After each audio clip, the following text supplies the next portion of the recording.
Most people who visit Canada see the same handful of places: Banff, Niagara Falls, Toronto, maybe Quebec City if they're feeling adventurous. But tucked into the corners of this massive country are places so remote, so quietly spectacular, that even many Canadians have never heard of them. There's an island where wild horses roam completely undisturbed by humans, a lake that turns into hundreds of natural mineral pools every summer, a fjord-carved wilderness so far north that polar bears outnumber park rangers. In this video, we're counting down 13 stunning hidden gems across Canada that most tourists miss entirely.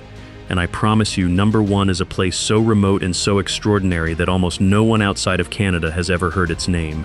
So make sure to subscribe and let's get started. Number 13. Sable Island, Nova Scotia. Nearly 300 kilometers off the coast of Nova Scotia, out in the open Atlantic, sits a crescent-shaped sandbar just 42 kilometers long. This is Sable Island, home to roughly 500 wild horses that have lived here, completely undisturbed by human management, for over 250 years. No one knows exactly how the horses arrived, though most historians believe they were left behind by an 18th century Boston merchant or seized from deported Acadian settlers. Whatever the origin, they have thrived in near total isolation ever since, grazing on marram grass between rolling dunes that shift constantly with the wind. The island has also earned the nickname Graveyard of the Atlantic, having wrecked more than 350 ships since the 1500s. Its sandbars hidden just beneath the surface in waters notorious for fog and storm.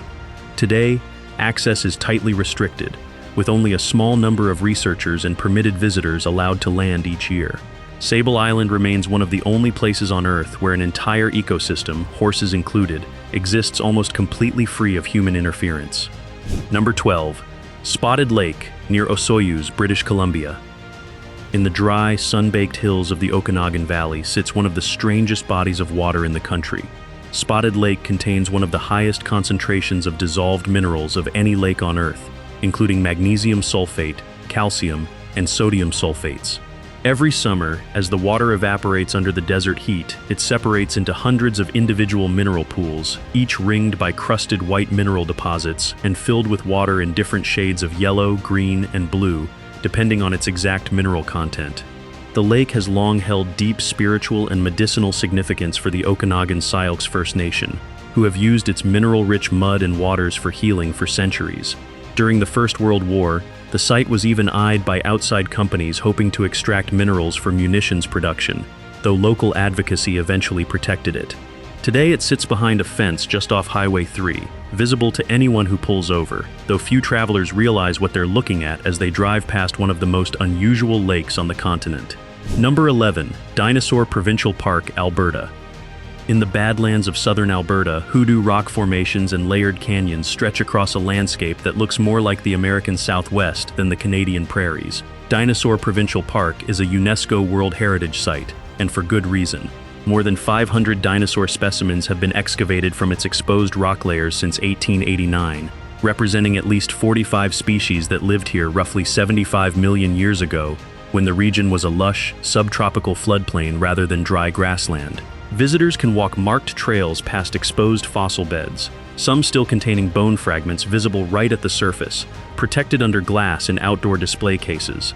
The park's eroded, striped canyon walls glow orange and red at sunset, carved by the Red Deer River over thousands of years. Despite holding one of the richest dinosaur fossil records anywhere on the planet, the park receives a fraction of the visitors that flock to Banff each year, leaving its canyons and coulées remarkably quiet. Number 10. Grasslands National Park, Saskatchewan. In the very south of Saskatchewan, along the Montana border, lies one of the last stretches of untouched native prairie left in North America. Grasslands National Park protects roughly 700 square kilometers of rolling shortgrass prairie, home to black-tailed prairie dog colonies, one of the last wild populations of plains bison reintroduced here in 2005, and some of the darkest night skies in the country. In 2009, the park was officially designated a dark sky preserve, and on a clear night, the Milky Way is bright enough to cast faint shadows on the grass. The park also contains the highest concentration of teepee rings in Canada, stone circles left behind by indigenous peoples who camped across these plains for thousands of years before European settlement. Coyotes howl across the valley at dusk, and pronghorn antelope, the fastest land mammal in North America, move in small herds across the open horizon. It is quiet here in a way that is increasingly rare, a landscape essentially unchanged from what fur traders and indigenous nations would have seen 2 centuries ago. Number 9. The Thousand Islands, Ontario. Where the St. Lawrence River widens near Kingston, more than 1,800 islands scatter across the water, ranging from massive forested landmasses to islands barely large enough to hold a single tree. The Thousand Islands region became a playground for wealthy industrialists in the late 1800s, and the most famous relic of that era still stands today, Bolt Castle, a full-scale, unfinished stone castle built by hotel magnate George Bolt starting in 1900 as a gift for his wife. Construction stopped abruptly in 1904 after her sudden death, and the castle sat abandoned and crumbling for over 70 years before restoration efforts began. Visitors now reach it only by boat, gliding between islands so small that some support just a single cottage and a dock. Beneath the water, the St. Lawrence hides several historic shipwrecks, popular with divers exploring wooden hulls resting in cold freshwater that has preserved them remarkably well. It's a region where Gilded Age ambition and quiet river life sit side by side, often overlooked by travelers rushing between Toronto and Montreal. I hope you're enjoying this journey through Canada's hidden corners so far. If you are, give this video a like before we continue. It really helps the channel. Now let's keep going. Number 8. Île de la Madeleine, Quebec. Out in the middle of the Gulf of St. Lawrence, closer to Prince Edward Island than to mainland Quebec, sits a small archipelago most Canadians have never visited. Île de la Madeleine is a string of sandy, wind-swept islands connected by narrow dune roads, ringed by red sandstone cliffs and long, empty beaches. The islands were settled largely by Acadian fishing families in the 18th century, and today, brightly painted homes in red, blue, and yellow dot the hillsides, a tradition originally meant to help fishermen spot their houses from the water. Lobster fishing remains central to island life, and small wooden fishing shacks known as cabanes still line certain harbors, some now converted into artist studios and seasonal shops. The islands are also one of the best places in Canada to spot gray and harp seals, which gather on the ice floes just offshore each winter. With a year-round population of around 12,000 people spread across a landmass reachable only by ferry or small plane, Île de la Madeleine remains one of the most isolated and least visited corners of eastern Canada. Number 7. Fogo Island, Newfoundland. Off the northeastern coast of Newfoundland sits an island the Flat Earth Society once declared to be one of the 4 corners of the flat Earth, a claim commemorated today by a small stone bench installed at the island's edge called the Flat Earth Society Lookout.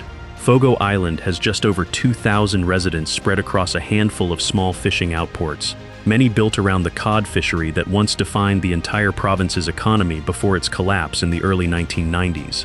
Weathered saltbox houses in faded blues and reds still cling to the rocky shoreline, some over a century old. In recent years, the island gained international architectural attention for the Fogo Island Inn, a striking modern building perched on stilts above the rocks, designed to blend contemporary design with the island's traditional outport character.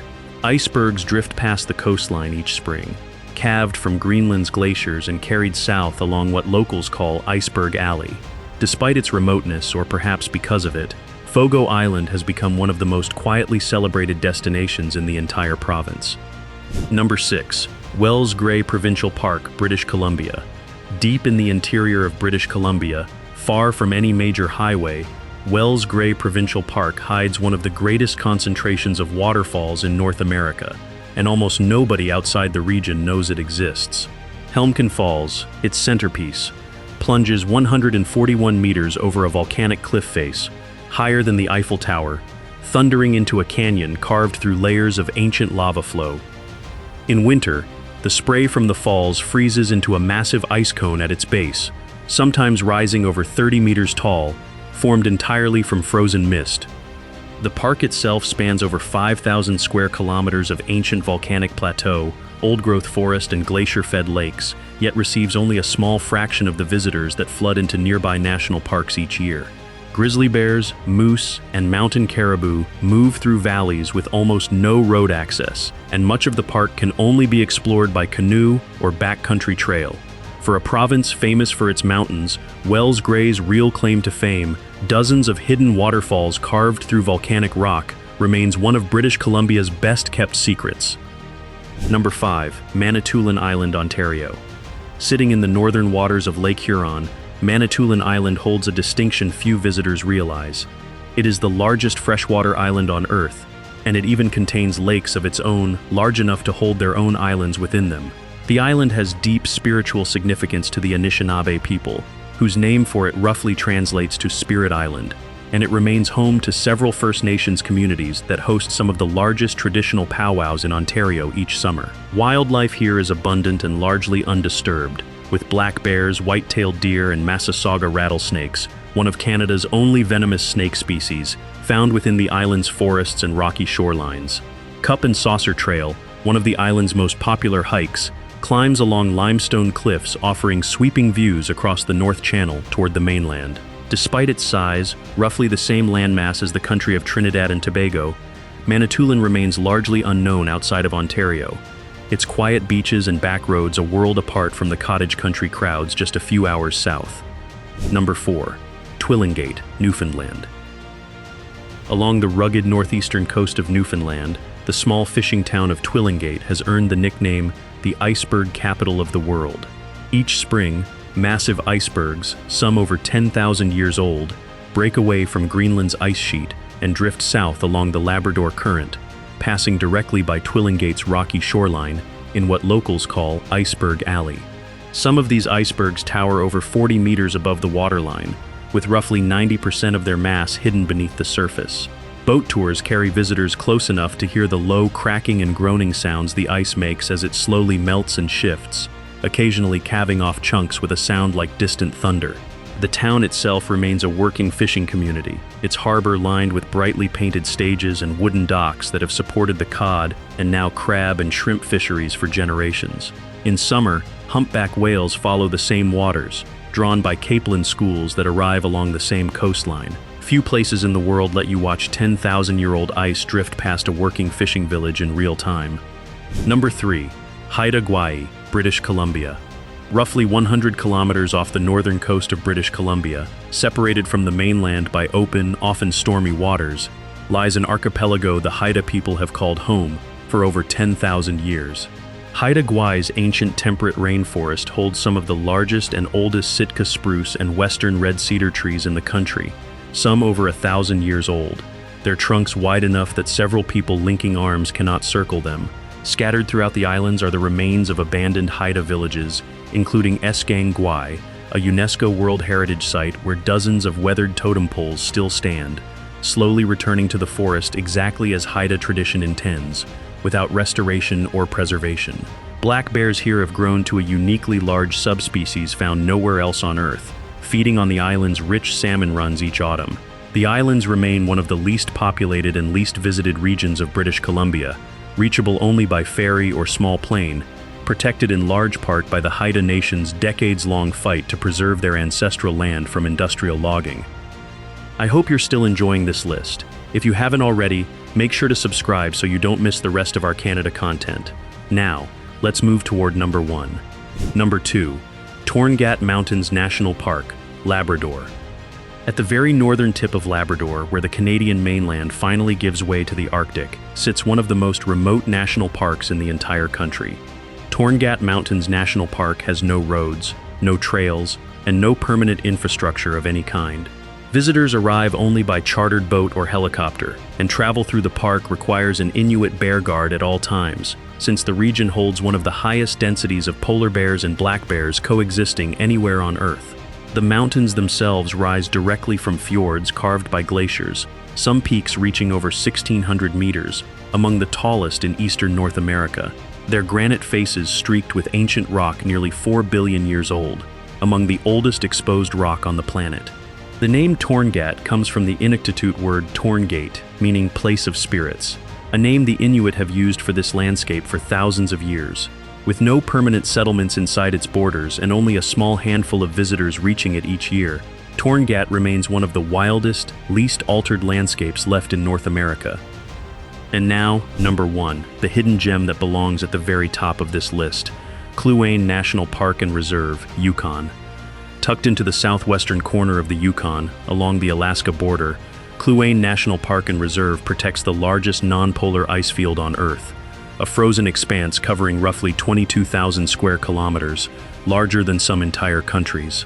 Within its boundaries stands Mount Logan, Canada's highest peak at 5,959 meters, and the largest base circumference mountain on the planet, so massive that its own weight has slightly depressed the Earth's crust beneath it.